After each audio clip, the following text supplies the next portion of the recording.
Hello everyone, today is day 20 of best 30-day journey with physics. In this video we are going to study class 10 science chapter 10 light reflection and refraction. Topics to be covered in the chapter.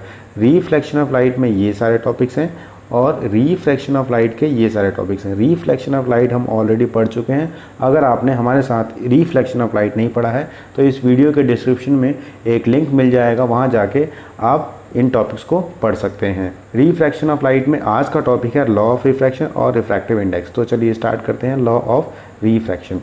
First law ये कहता है sine i upon sine r जो होगा हमेशा constant होगा। जो यहाँ पे आपको इस फिगर में दिख रहा है कि ये एंगल आई है और ये एंगल आर है, ये हमारी इंसिडेंट रे है और ये रिफ्रैक्टेड रे है। तो यहाँ पे जो एंगल बन रहा है एंगल आई और साइन ऑफ एंगल आर, ये हमेशा कांस्टेंट होगा। कांस्टेंट का मतलब है कि जो इसकी वैल्यू आ रही है वो यहाँ पे भी वही आएगी, यहाँ पे भी वही आएगी और यहाँ पे भी वही आएगी। ये इसे हम कहते हैं first law of refraction. Second law, the incident ray, the refracted ray and the normal.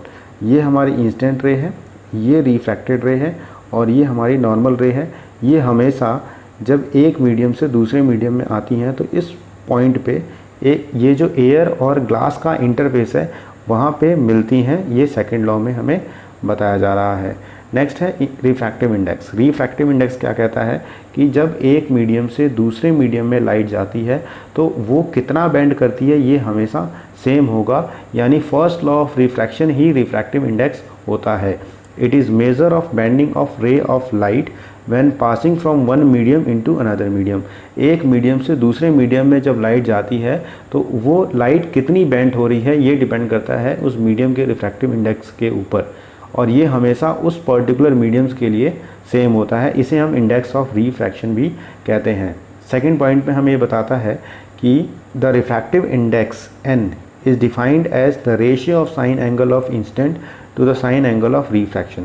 Second point हमें ये बताता है कि साइन एंगल ऑफ इंसिडेंट और साइन एंगल ऑफ रिफ्रैक्शन जो होगा उसे ही हम रिफ्रैक्टिव इंडेक्स कहते हैं और ये हमेशा सेम होगा एक पर्टिकुलर मीडियम के लिए। जैसे ये हमारा मीडियम है 1 और ये मीडियम ये है 2, तो साइन एंगल आई हम मान लेते हैं कि एंगल आई की जो वैल्यू है वो है 45 डिग्री और एंगल आर की जो वैल्यू है वो है 30 डिग्री।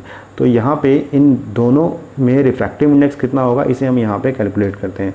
साइन 45 बाय साइन 30, 45 की वैल्यू होती है 1/√2 और साइन 30 की वैल्यू होती है 1/2।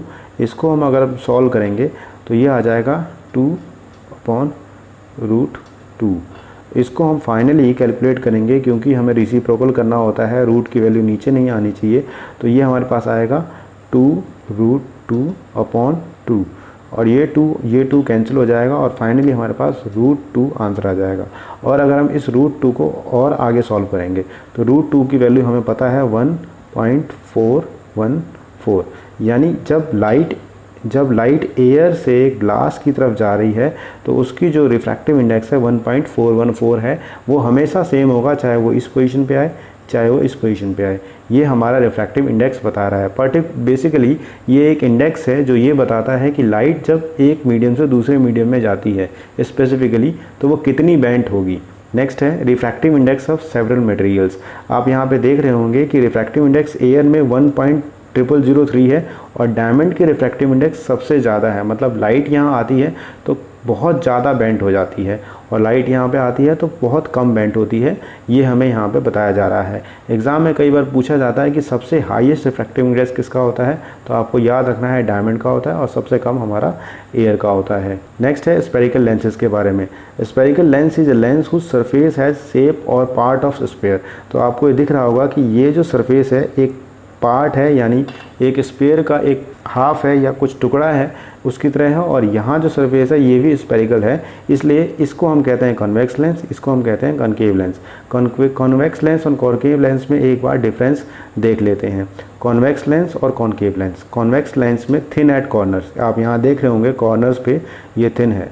कॉनकेव लेंस में थिक एट कॉर्नर्स, कॉर्नर्स पे यहाँ पे ये थिक है। Convex lens thick at centre, यहाँ पे ये थिक है, और concave lens thin at centre, यहाँ पे कॉनकेव लेंस में ये थिन है। कन्वर्जिंग लेंस और डाइवर्जिंग लेंस। कन्वर्जिंग लेंस का अर्थ होता है कि जब यहाँ पे लाइट आएगी तो ये लाइट ऐसे कन्वर्ज हो जाएगी, मतलब एक जगह इकट्ठी हो जाएगी, इसे हम कहते हैं कन्वर्जिंग लेंस। और जब यहाँ पे लाइट आएगी तो ये ऐसे डाइवर्ज हो जाएगी, मतलब दूर चली जाएगी। इसे हम कहते हैं डाइवर्जिंग लेंस। लास्ट वीडियो का एक क्वेश्चन है, what happens to the word when we read it while placing a transparent scale above it. हमारे पास ये वर्ड्स हैं, ये वर्ड है हमारे पास ABC। जब हम इसके ऊपर स्केल रखते हैं, मान लीजिए कि ये हमने स्केल रख दिया, तो स्केल रखने के बाद ये जो वर्ड्स हैं वो हमें कुछ बड़े दिखाई देंगे ऐसे। ये यहाँ पे बताया गया है कि actually the word appears up above the actual position. जो वर्ड्स हैं वो जो एक्चुअल पोजीशन है उनकी, उसके ऊपर वो दिखाई देंगे और थोड़े से बड़े साइज़ के दिखाई देंगे। इस वीडियो का क्वेश्चन है, which one of the following material can not used as lens. आपने पढ़ा कि लेंस जो होते हैं वो लाइट को कन्वर्ज करते हैं या फिर डाइवर्स करते हैं। कन्वर्ज का मतलब लाइट को एक तरफ को फोकस कर देते हैं, डाइवर्स का मतलब है लाइट को वो फैला देते हैं दो भुजाओं की तरह। तो वाटर, ग्लास, प्लास्टिक स्केल और क्ले में से कौन सा ऐसा मटेरियल है जो एक लेंस की तरह इस्तेमाल हो सकता है? आपको ये कमेंट बॉक्स में लिख के बताना है। Topics to be covered in the next video, rules of image formation by convex lens, ray diagram of image found by convex lens. Thanks for watching. Do like, share, comment and subscribe the channel for further learning. Thank you very much.